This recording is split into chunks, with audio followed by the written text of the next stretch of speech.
What's eating you? Psychology Eats is here to help you. What's eating you? Don't forget to like, share, and subscribe.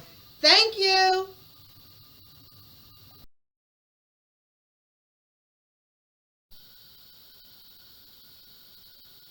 I'm sorry.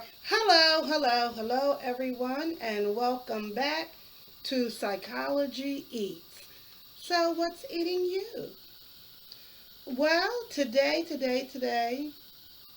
I wanted to give my um, respect to George Floyd. May he rest in heaven, where I know he is rejoicing with his mother. His mother, I believe, was the last few words that he said as he was being murdered in front of many bystanders and people who attempted to help him, attempted to de escalate the officer, and was not able to.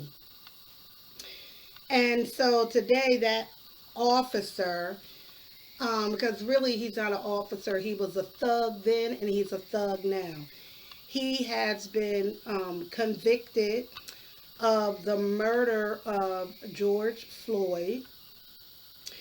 And now we must wait until he receives his punishment. And so, what will his punishment be, right? What will that punishment be for him? Um, what's on the table there? I think they're saying between 15 and 20 years um, imprisonment. But we will see what happens. Um, as black people, we know of the inequality that is in the fabric of our judicial system. And so, honestly, I wouldn't be surprised if that man did no time, if he got sentenced to time served and probation, if that's possible, or house confinement. Like I just would not be surprised if that happened. But how does this tie into psychology for me? I think it's important that we understand the mindset of the murderer, right? If we understand the mindset of the murderer, we can potentially stop that kind of behavior in future police officers, future generations. And so, with that being said, I don't even like to say his name. And I didn't put his name in the thumbnail because I just don't want to give him any type of shine, right? If we think about other black people who have been murdered at the hands of the police, I'm glad that we we know their names, the victim slash hero for justice, although they are resting in heaven, we are familiar with their names, but we don't know the names of their murderers. And I hope that it stays that way, that their name should be written in history books, but we shouldn't put any value behind them or their names. And so, in the case of George Floyd, the mindset of his murderer, um, and if we understand his mindset, then we can possibly prevent other potential police officers and police officers that are active now. We can prevent this from happening. So, do we think as psychologists, psychiatrists, clinicians, what do we believe was happening in the mindset of the murderer?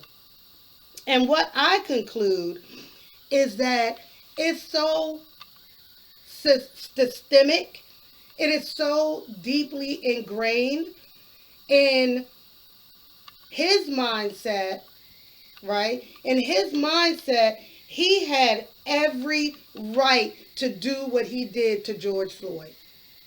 He had every right. Although his fellow co-workers, other police officers, told him to stop. Civilians, bystanders, told him to stop. And in psychology, we also study bystanders. I do a lecture about bystanders. And what would you do if you witnessed a crime happening, someone being assaulted? As a bystander, would you jump in? Would you intervene? Right? We know that the young lady that videotaped George's murder has PTSD. She has been traumatized. I can't watch it. I watched very seconds of that clip. Seconds. Because I don't want to have to live with those images. And I pray his daughter will never watch that video in its totality and have to witness the murder of her father. When I saw George laying, the little bit that I watched, when I saw him laying on that ground, I transformed him into my father, my sons, my uncle, myself, my pastor, my kids' friends. Every black man that I love, that I care about, that I know, that I don't know, George represented in that video. He represented that to us. And if you are part of humanity, he needed to represent the people that you love also. And that's for any race, creed, or color. But if he didn't, that's because you felt or you feel like the police were in the right, and not knowing the circumstances, that George was wrong. He was wrong. So, moving forward, what do we do moving forward? We know that incidences like this have happened multiple times, and oftentimes it's not filmed. The suspect just dies in custody, and all of the suspect's background is brought forth, and then it looks like, oh, well, he wasn't this, he wasn't that, no big deal, he died in custody, it's over. Those days are over. Those days are over. And justice must continue. We must continue to march, vote, do whatever needs to be done so that police officers like that murderer will, first of all, not go into the academy. I think going back, now I'm not sure how much, I know that potential police officers go through some psychological testing, certain personality tests, which I often find that personality tests are very biased. I think that it needs to be more a personality test that is more scrutinized in the area of racism and how the potential cadet feels about race relations, and not just giving answers to their teachers or captains and what they think they should say, but really giving them real psychological testing to determine if they are appropriate for the job. Yes, he was convicted, but you know what? He is just a, to see the tip of this pen, he represents that much of this whole system of racism. The system of racism is this much. He represents that tip. So we got a lot of work to do. We still have a lot of work to do. We cannot bring George back. That man, the murderer, will spend the rest of his life, I hope, or most of it, in prison. And we are left to do the work. How do we change the mindset of our potential officers? And honestly, if they come if they come and they want a job and they want to be a police officer, at that point they're an adult.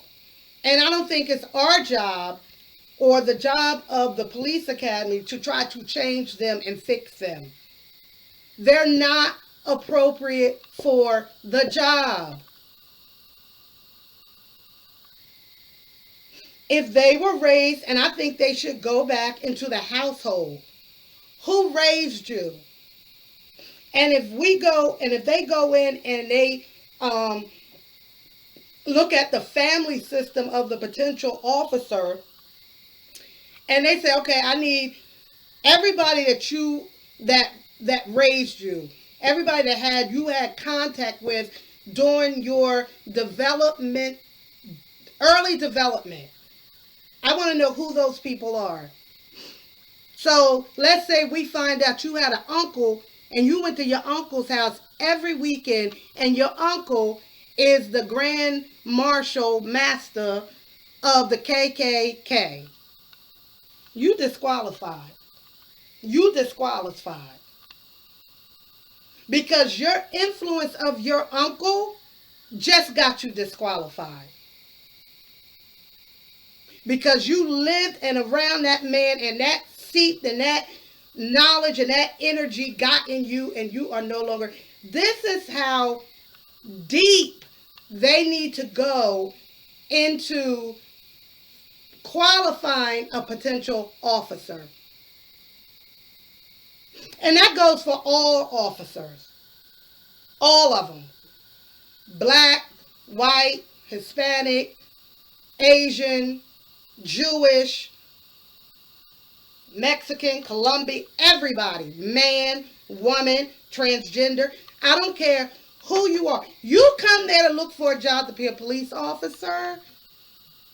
You will go through intensive psychological testing. Intensive psychological testing. Period. Period. I shouldn't have to worry about my son when he leaves and goes out with his friends. But I do. I worry about my father, and he's 80 years old. That some police officer might yank him out the car at 80 years old because he don't respond to him right. No. No. We're tired. We are tired. Tired. Disgusted. Pissed off. No, ma'am. No, ma'am. Rest in peace to George Floyd and every other victim of police brutality, racism, um,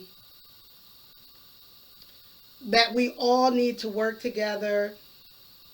You know, if you see something, do something. If you see something, do something. In psychology, we call it bystander bias. Bystanders normally don't get involved, but we have to. If you too scared to say something, low key take your phone. I low key do my phone. Low key. Low key. I'm videotaping the whole. Okay. You can say, stop! Run away. Go call the police. Go do. You don't have to. I'm not saying that you got to get involved because people crazy. And you shouldn't lose your life for nothing. But get involved. You can drop. I'm calling the police. Stop what you're doing. You wrong.